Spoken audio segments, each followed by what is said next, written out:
If you want to go hiking in Olympic National Park and are trying to figure out the best trails Olympic National Park has, then you're in the right place. In today's episode, we're going to look at my picks for the top 10 best hikes in Olympic National Park. Hi, I'm James Ian, and I've written tons of guides and published several itineraries for Olympic National Park. I've actually written an article on my website, parkscollecting.com, about the 20 best day hikes in Olympic National Park. I've chosen my top 10 for this video, but if you want to see even more awesome hikes in Olympic, just check the link in the description box below to read about all 20 of them. If you're watching this on YouTube, like and subscribe right now. If you're watching or listening somewhere else, follow my podcast to get the episodes as they come out. There are definitely things to see and do in Olympic National Park that don't involve hiking. But to get most of the highlights, you do need to hike. By sharing my favorite Olympic National Park hikes, I'm going to help you choose the best trails for your own vacation. You'll know exactly what to expect so that you can easily create your own hiking list. You'll have peace of mind that you won't accidentally miss out on an epic hike that you would have loved, and you also won't bite off more than you can chew. Be sure to stay to the end, where I'll be sharing my number one pick for the best hike in Olympic National Park, and it's a real doozy. Let's get started. Welcome to National Parks Collecting with James Ian. He's a national park expert. He's here to help you have the best national parks trips ever. Get tips, discover hidden gems, and learn all you need to know. This is your path to collecting national parks experiences, memories, and maybe even a stamp or two. So, what are the 10 Olympic National Park best hikes? Remember to stay to the end, where I'll be sharing my number one hike in the park. You won't want to miss it. And I'm going to break these hikes down into the different areas of the park. So, first up, a couple of Hurricane Ridge hikes. Hurricane Ridge is in the northeastern section of Olympic National Park and is the most accessible mountainous area of the park.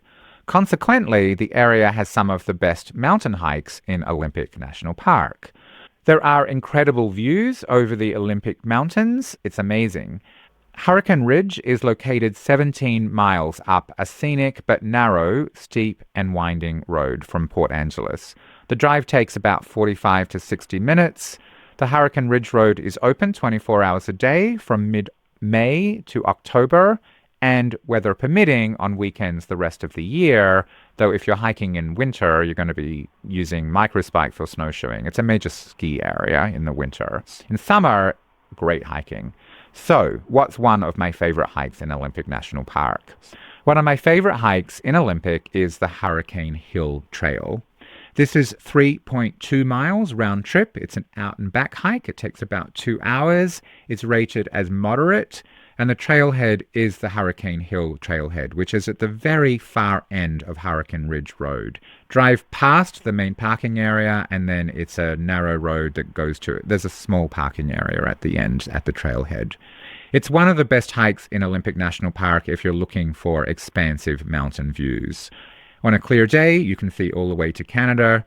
The trail starts at the parking lot, and the first 0.4 miles is fairly flat and is wheelchair accessible, but then the park starts to climb up a series of broad switchbacks, passing through expansive meadows that burst into bloom in summer. You can stop and enjoy incredible mountain views along the way.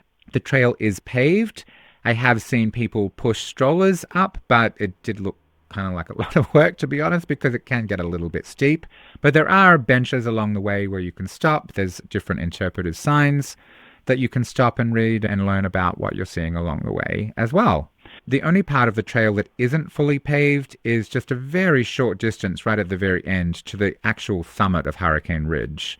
It's rated as moderate, as I said, and it's fairly short, but it is nonetheless, I think, one of the hardest short hikes in Olympic National Park, mostly due to the 650 feet elevation change. To reach the trailhead, you drive 1.5 miles beyond the old Hurricane Ridge Visitor Center. This is a narrow road and is not suitable for RVs and trailers. If the parking lot near the trailhead is full, there is overflow parking at the picnic areas A and B, and there's a trail through the woods from picnic area B to the trailhead. What's another top hike in Olympic National Park? One of the best hikes in Olympic is the High Ridge Trail to Sunrise Point. This is short, it's just 0.9 miles, 30 minutes. It's easy, although it is steep in a few parts. And the trailhead is opposite the old Hurricane Ridge Visitor Center near the start of the parking lot as you arrive to the Hurricane Ridge coming up the hill. As you set out from the trailhead, you'll be on the Big Meadow Loop for a short distance, and then at the fork, go right, and then for an even shorter distance, you'll technically be on the Cirque Rim Trail, and then at the next fork, to hike in a counterclockwise direction, go right, and now you're technically on the High Ridge Trail. From there, the trail climbs steadily, and there are really lovely views if you look backwards towards the parking lot, or to the right where you can see panoramic mountain views, and the Hurricane Ridge Road snaking its way up from Port Angeles far below you. After a while, you'll then come to a four-way intersection. To the right is the trail to the Clahane Ridge. You could take this for a mile or so and then turn back for an even longer hike, but straight ahead is a side out and back trail along a narrow ridge to Sunrise Point. This is totally worth it for really great views, but be aware that there are steep drop-offs on both sides, so this could be challenging if you have a fear of heights. I do, and I actually didn't find this that bad. I don't think the ridge is that narrow. It's nothing like, for example, Angel's Landing in Zion National Park, so you're probably okay. I was, but just be aware. Back at the four-way intersection, if you turn a sharp left or if you go right, if you're returning from Sunrise Point, then you'll start returning via a loop. This section has a short switchback section that goes through some woods, and then after the switchbacks, you'll come to another intersection where you can go left to complete the loop back to the trailhead, or I recommend that you go right to hike the Cirque Rim Trail. There's a really nice view from the Cirque Rim Trail as well. Keep an eye out for deers, bears, and marmots as they're frequently seen in the area. I recommend hiking the trail in a counterclockwise direction because it has the best views. I will say that the hike is best done on a clear day because views are the major reason to be there. And just make sure that you have good hiking shoes or boots. If you're doing this in winter, you'll also need micro spikes because the area does get very snowy and icy in winter. Next up is a couple of Lake Crescent hikes. There are several really great hikes near Lake Crescent. These include one of my favorite waterfall hikes in Olympic National Park, and there's also a couple of super fun lake hikes. Olympic National Park has amazing old growth forests and interesting history, which you can also experience on these hikes. So another hike that I strongly recommend is the Marymere Falls Trail. This is 1.8 miles out and back. It is rated as easy. The elevation gain is 400 feet, but most of this happens just at the end. There are actually two different trailheads. You can start at the Storm King Ranger Station, or you can start at Lake Crescent Lodge. They both converge onto the main trail and then continue along to the falls. This is one of the most popular short hikes in Olympic National Park, and it's very easy to see why. The trail winds its way through magical old growth forests to the tallest waterfall in Olympic National Park. Wherever you start the trail, you will pass under Highway 101 and then end up on the same trail. You'll pass enormous ferns, towering spruce, fir, and cedar trees, and these crazy Dr. Seuss-like big leaf maple trees that are covered in moss. And then after crossing two wooden bridges, the trail climbs in a loop to the 90-foot waterfall. There are two viewpoints. They provide slightly different views of this narrow horsetail waterfall and the small pool below. It's a very picturesque setting for a waterfall. It's not a huge waterfall. It's not a wide waterfall, but it's really pretty. What's an easy hike in Olympic National Park? An easy hike that the whole family can do is the Moments in Time Trail. This is rated as very easy. It only has a 9 feet elevation gain, so it's basically flat. It's a 0.8 mile loop that takes between 15 and 30 minutes. The trailhead is at Lake Crescent Lodge, but there are also connector trails from the Marymere Falls Trail and from the Storm King Ranger Station, so it's very easy to combine this with the Marymere Falls Trail as well. This is the best trail, I think, in Olympic National Park if you want to learn more about the history and ecology of the forest. It's a flat, easy loop, and it goes through a small area of old-growth forest on Barnes Point near the Lake Crescent Lodge, and it has the added bonus of multiple interpretive signs spaced throughout. Each of these signs points out something that you can see and then explains its significance. These explanations give you a chance to learn more about the forest and connect more deeply to it. So I really like it for that reason alone. It's great for the whole family. For example, you'll see some large standing dead trees, tree stumps and downed logs of ancient trees that provide essential habitats for dozens of animals. And you'll start to appreciate how trees at various heights and different ages developed over the period of the last 250 years, providing this multi-layered canopy to the forest.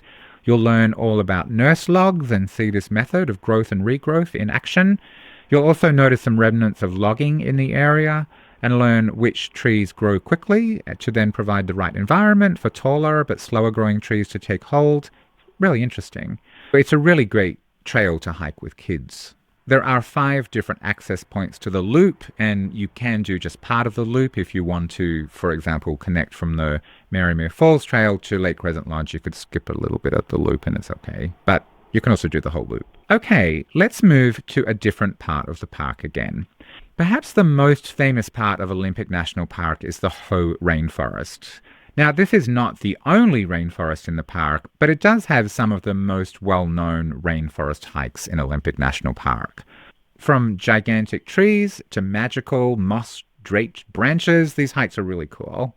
So what's one of the most famous hikes in Olympic National Park? Perhaps one of the most famous hikes in Olympic is the Hall of Mosses Trail.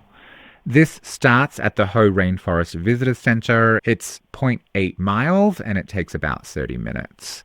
This is one of the best hikes in the Hoh Rainforest if you want to get a taste of temperate rainforest in like a little bite-sized piece. It's also an easy hike, so most people with reasonable mobility can manage it. The trail takes a fairly short loop through a grove of big leaf maple trees. These trees are the ones that you may have seen photos of. They kind of arch and angle in odd directions as they look for the sun in any way that they can.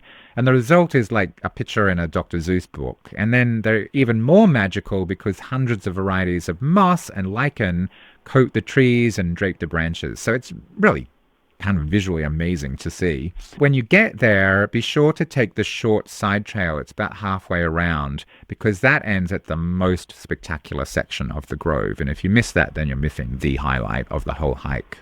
I will say a little caveat to this. It's the most famous hike in Hoh Rainforest. It is really beautiful, but I've been there in September and I kind of thought it was a little tired, maybe a little dry at the end of the dry season. So just have managed expectations around that. It's not my favorite Hoh Rainforest hike. I'll talk about that in a second, but it is easy, it's accessible, and it is really beautiful still. I recommend going early in the morning if you can. The sunlight shining on the moss, it kind of glows really golden. It's really magical and really beautiful in the morning particularly.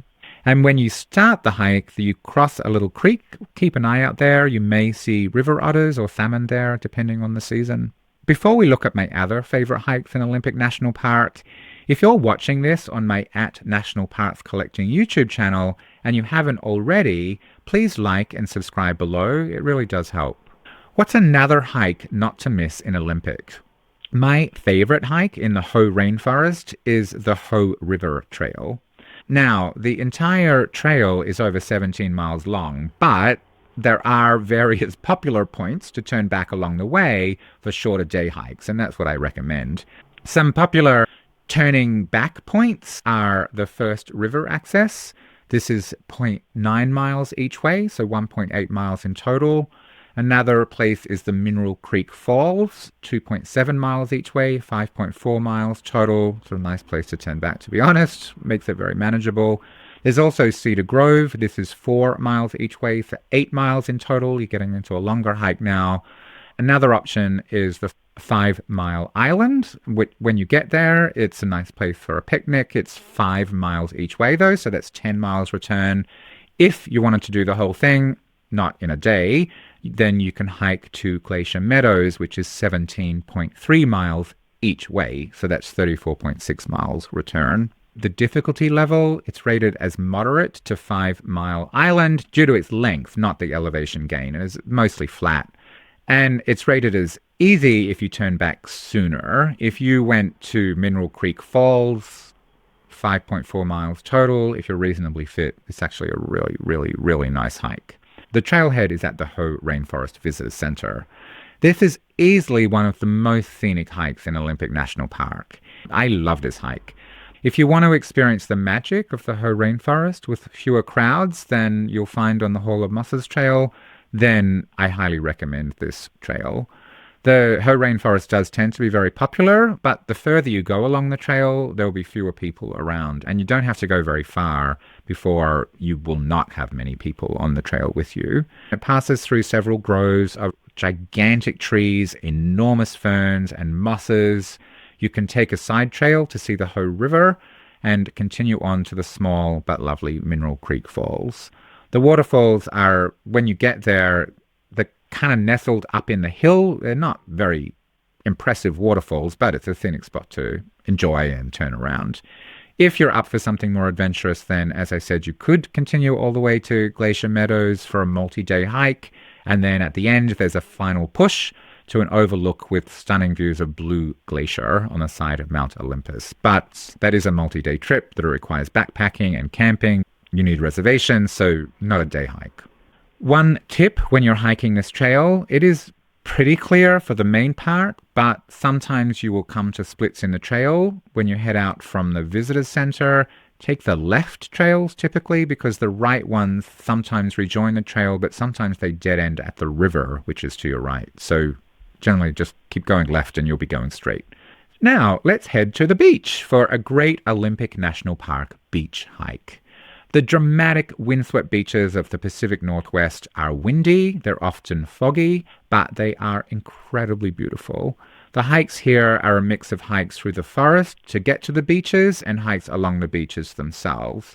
The one I'm including here is actually just on the beach, and it's really nice hike. So what's a top beach trail to hike in Olympic National Park? A great hike is the hole-in-the-wall Rialto beach hike. This is 3.3 miles round trip. It's rated as easy to moderate. It's flat, but you're walking in soft sand, and that can be tiring.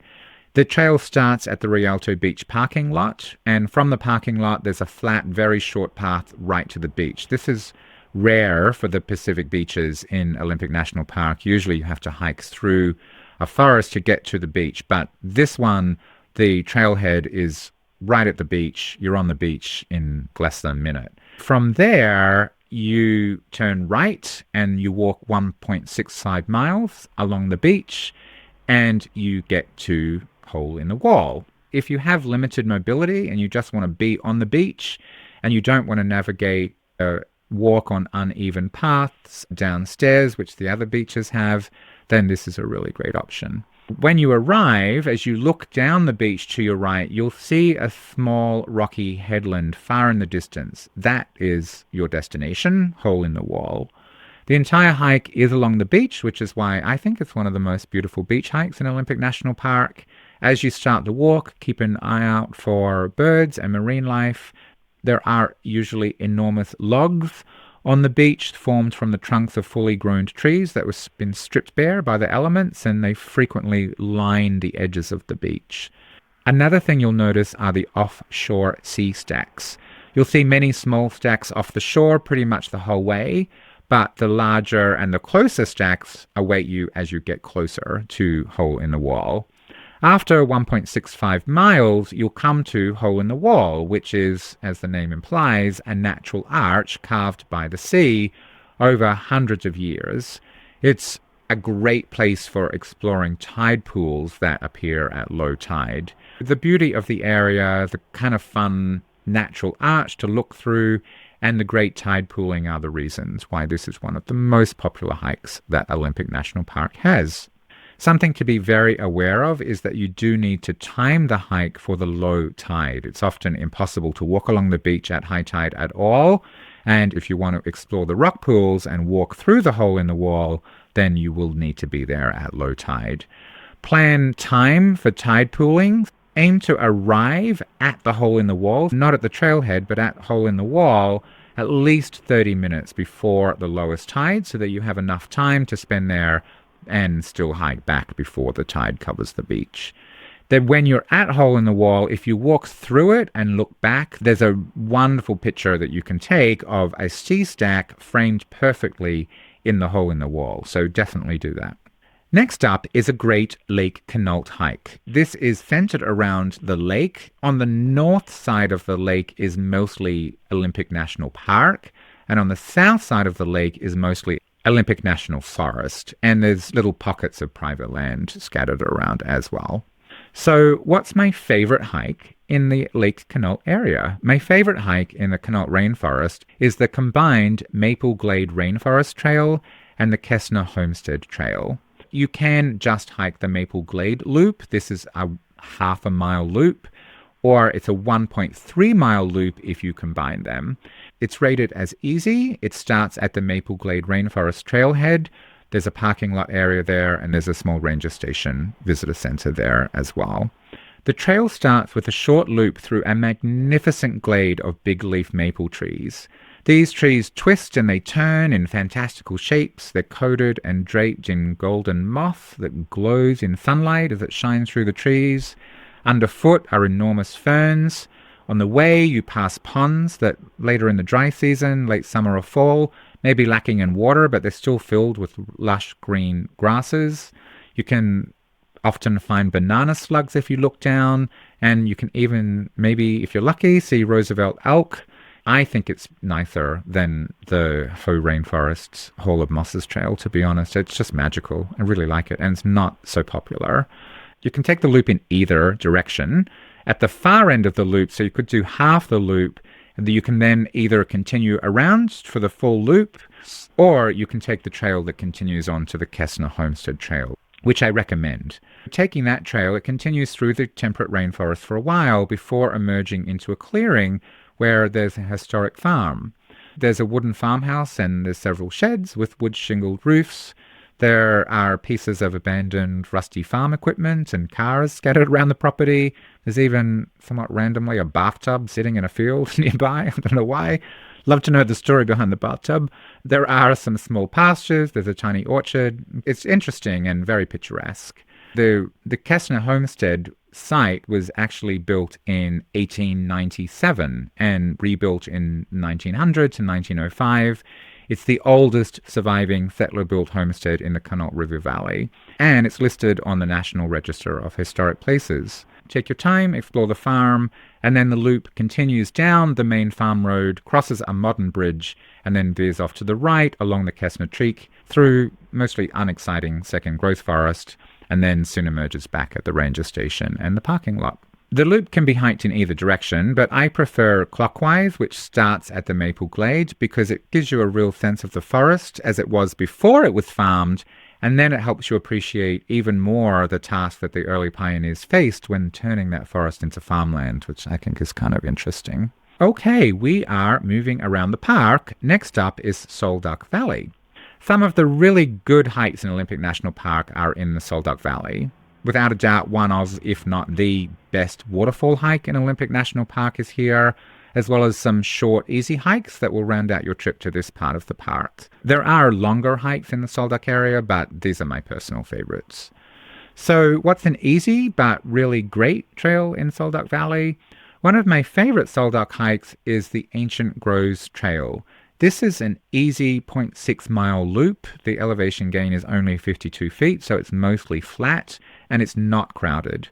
The trailhead is small, which is one of the reasons why it's not very crowded, I think, and it's on the side of the Duc Hot Springs Road, about 9 miles from the entrance station. There's a sign and a small parking lot or pullout on the right side of the road, and there's actually two. So if the first one's full, keep driving, and soon after you'll see another one. It's a self-guided nature trail through a magical grove of ancient giant trees, and it's a really great option if you're looking for an easy hike. Olympic Peninsula is home to several pockets of old-growth forest, with trees that are more than 750 years old. The trail loops through a grove of these trees that tower high above you with lush undergrowth of enormous ferns and thick moss. Moss is also draped over the trunks and the limbs of many of the trees. There are more shades of green here than you can possibly even imagine existed. I really like this trail. It's not long, but it's really fun. At the far end of the loop, the trail runs along the edge of a small canyon. You can catch glimpses of the Duc River below and the Olympic Mountains beyond. It then loops back through the trees where you pass several nurse logs with small trees growing along the top of a fallen log, which is kind of fun. Some practical tips.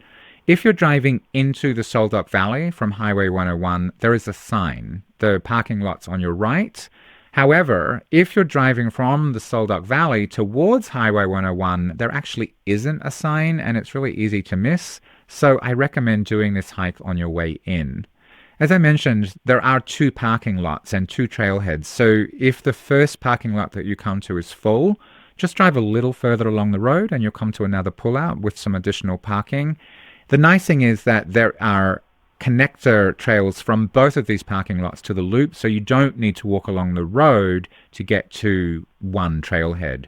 It does mean, though, that when you're hiking around, if, for example, you start at the first one, as you're hiking around the loop, you'll come to a second sign that says loop, but that's not the path that you entered on. That's the other access path. So just be aware and don't end up at the wrong parking lot when you exit the trail.